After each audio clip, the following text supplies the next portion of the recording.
আমরা একটা ইনফরমেশন পাইছি কিছুক্ষণ আগে ওই উপনগরে একজন মহিলা আনুমানিক বয়স 27, হ্যাঁ, ওনার বুলেট লাগছে আর কি।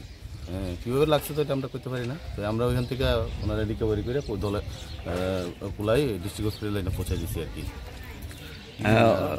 যখন নিয়ে আসছেন তখন তাই অবস্থা কিরকম আসতে দেখছেন? অবস্থা মানে মানে কথাটা করতে পারে, কনসিয়াসে আসছিল। গুলিটা কোথায় লাগছে এরকম কোনো? সম্ভবত এটা ফিমেল, তো আমরা সম্ভবত কোমরের নিচে নিচে সম্ভবত লাগছে।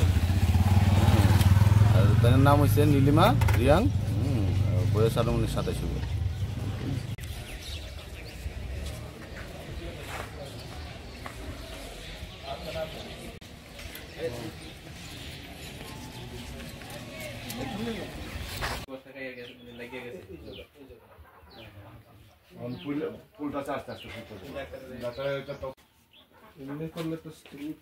যদি শুধু তারাং থাকতো তাহলে লাগবে।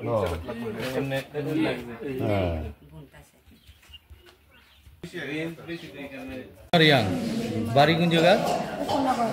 বয়স কত? অনুমানিক 27। বাবার নাম কি তাই না? আর তার স্বামীর নাম?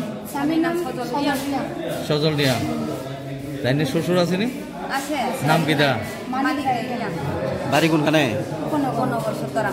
কি হয়েছে? বাড়ির ভিতরে পাঁচটা মানে এটা বাড়ির ভিতরে বেড়ার ঘর তাইলে হঠাৎ মেয়েদের এখানে লেগে গেছে। কি লাগছে? গুলি, মানে হঠাৎ গুলি এখানে করতে গাইলো? পিছন থেকে কোন জায়গাত গুলি দেখাইছে? এটা জায়গাটার নাম কিটা? জায়গার নাম তো বাড়ি তো উপনগরে, তো গুলি রাখছে তো ওই দিয়ে সেকেন্ড উপনগর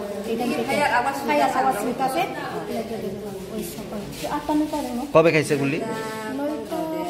আজকে সকালে আমরা তো ডিউটি স্কুল আইসি দিয়েছে। তো 10টার সময় কল করছে, কানে জামাই একজন, তাই কেউ জানে না, তাইলে কল করছে পাড়া সবাই জানিয়েছে, তাইলে জানিয়ে ওখানে আনছে। কোন জায়গায় গুলিটা লাগছে? কোমরে? কোমরে না, এখানে কোমরের নিচে লাগছে না?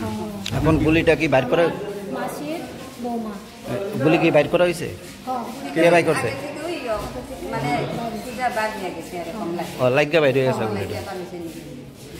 এখন তাই না কিরকম আছে? এখন অবস্থা মতো ব্যথা, আরো বাড়তাছে।